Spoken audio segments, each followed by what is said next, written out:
Bismillahirrahmanirrahim. Assalamualaikum warahmatullahi wabarakatuh.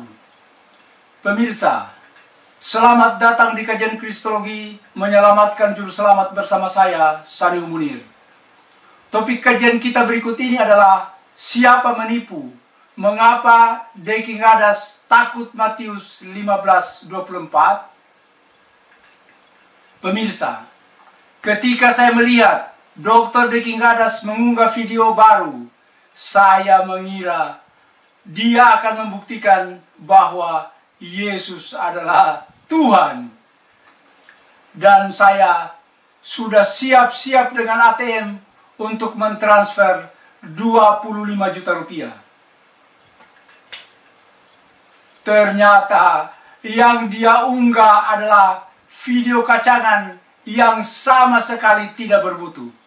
Artinya Sanihu Munir mencoba membuat ayat itu berbunyi terdengar seperti teologi Islam, dan itulah yang saya sebut sebagai penipuan, dan Sanihu Munir tidak membantahnya dengan mengafirmasi bahwa dia menambahkan frasa itu. Sanihu Munir mengakui secara tidak langsung bahwa dia memang melakukan penipuan. Dalam videonya, Dr. Deki Ngadas mempersoalkan penggunaan kata-kata dalam kurung yang dia tuduh sebagai penipu. Saya sedih. Deki Ngadas yang bergelar doktor ini seperti anak SD yang tidak mengerti tata bahasa Indonesia. Padahal pelajaran tentang penggunaan tanda kurung sudah diajarkan sejak sekolah dasar. Dr. Deki, baiklah saya jelaskan kepada Anda tentang pelajaran dasar penggunaan tanda kurung. Berikut ini ada 4 penggunaan tanda kurung yang memberi penjelasan dalam kalimat. Pertama, tanda kurung dipakai untuk mengapit tambahan keterangan atau penjelasan. Contohnya, Lembaga Alkitab Indonesia dalam kurung LAI terbitan 1962. Yang kedua, tanda kurung dipakai untuk mengapit keterangan atau penjelasan yang bukan bagian utama kalimat. Contohnya, aku diutus kepada domba-domba yang hilang dalam kurung orang Yahudi yang tidak taat dari umat Israel. Yang ketiga, tanda kurung dipakai untuk mengapit huruf atau kata yang keberadaannya dalam teks dapat dimunculkan atau dihilangkan. Contohnya, aku diutus dalam kurung sebagai nabi hanya kepada domba-domba yang hilang dari umat Israel. Yang keempat, tanda kurung dipakai untuk mengapit huruf atau angka yang digunakan sebagai penanda pemerincian. Contoh, baptislah mereka dalam nama 1, Bapa, 2, Anak, dan 3, Roh Kudus. Jadi Dr. Deki, tidak ada unsur penipuan ketika saya menempatkan penjelasan yang benar menggunakan tanda kurung dalam terjemahan Alkitab Bahasa Indonesia seperti di atas. Berdasarkan kaidah penggunaan tanda kurung seperti yang dijelaskan di atas, Anda tidak punya alasan sama sekali untuk menuduh saya sebagai penipu. Anda harusnya malu dengan Profesor Maurice Casey. Profesor Maurice Casey yang menyentil kasus debat kita ini pada judul bukunya From Jewish Prophet to Gentile God. Dari Nabi Yahudi menjadi Tuhan penyembah berhala. Saya menjelaskan Yesus sebagai Nabi, dan Anda mempropagandakan Yesus sebagai Tuhan penyembah berhala. Klop. Jadi, tanda kurung akan berubah menjadi penipuan kalau penjelasan dalam tanda kurung tersebut bertentangan dengan arti dan makna kalimatnya. Dan pemirsa, penipunya adalah Alkitab. Perhatikan penipuan dengan menggunakan tanda kurung ini dalam Injil Markus pasal 7 ayat 19 dari Today's English Version, Good News Bible. Apa katanya? For it doesn't go into their heart, but go into their stomach, and then out of the body. Dalam kurung. In saying this, Jesus declared all food clean. Artinya, karena bukan masuk ke dalam hati tetapi ke dalam perutnya, lalu dibuang ke jamban. Dalam kurung. Dengan demikian, ia menyatakan semua makanan halal. Pemirsa, catatan penyalin Injil dalam kurung ini menjadi penipuan pertama yang serius, karena penjelasan ini bukan menjelaskan ayat dengan benar, tetapi menyesatkan dengan penjelasan yang keluar dari konteksnya. Penjelasan yang sesungguhnya ada dalam Injil lain, yakni di Matius pasal 15 ayat 17-20, yang kesimpulannya ada di ayat 20. Tetapi makan dengan tangan yang tidak dibasuh tidak menajiskan orang. Selanjutnya, Alkitab Elai malah melakukan penipuan yang lebih parah lagi karena mencopot dan menghilangkan tanda kurung ini. Sehingga simsalabim catatan pinggir sudah menjadi bagian dari ayat. Jadi jelas, Alkitab inilah penipu yang tulen. Dr. Deki, perhatikan baik-baik. Catat.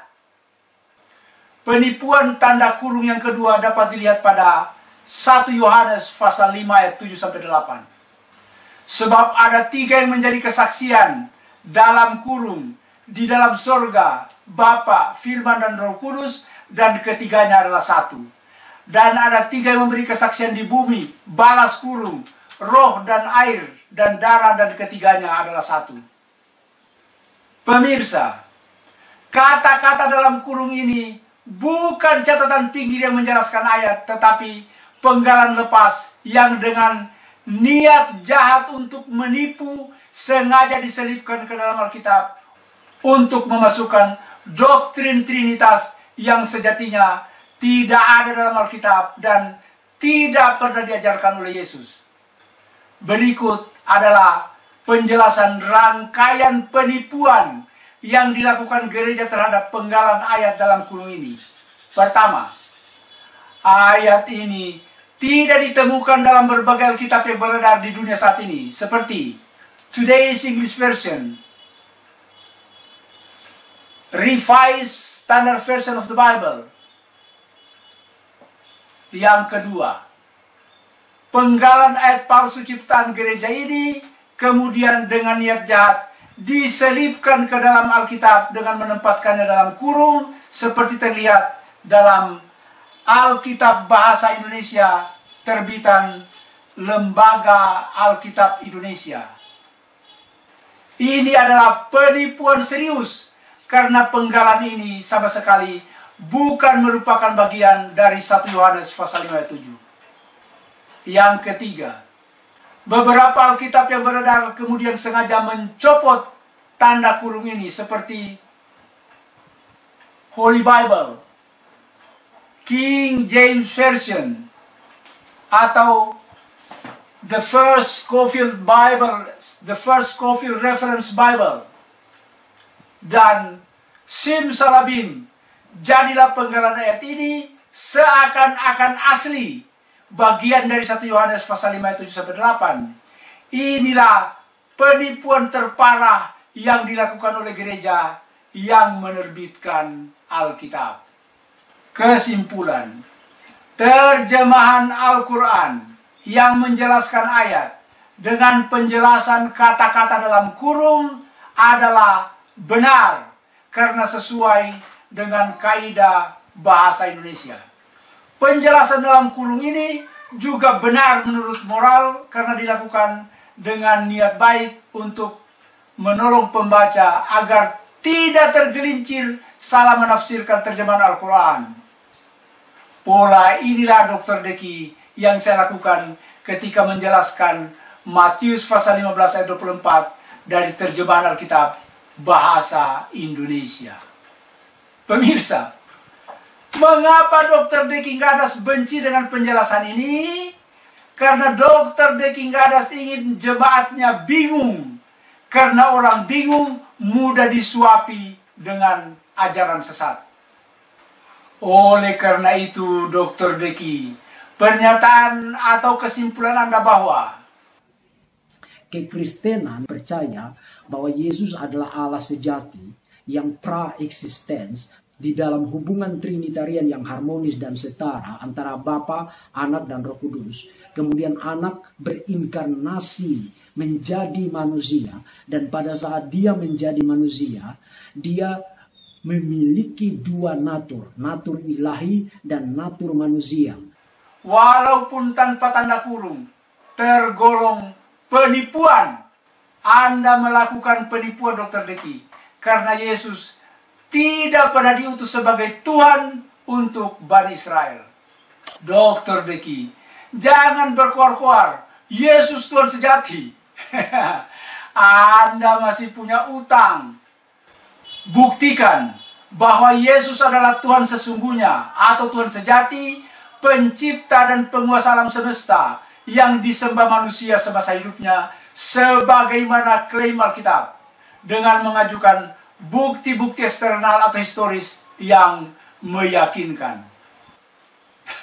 Tetapi nampaknya sudah 2 minggu Anda tidak bisa berbuat apa-apa, malah ngelantur ke topik-topik kacangan yang memperlihatkan Anda adalah doktor yang tidak paham tentang tata bahasa Indonesia. Sekian, billahi taufiq wal hidayah. Wassalamualaikum warahmatullahi wabarakatuh.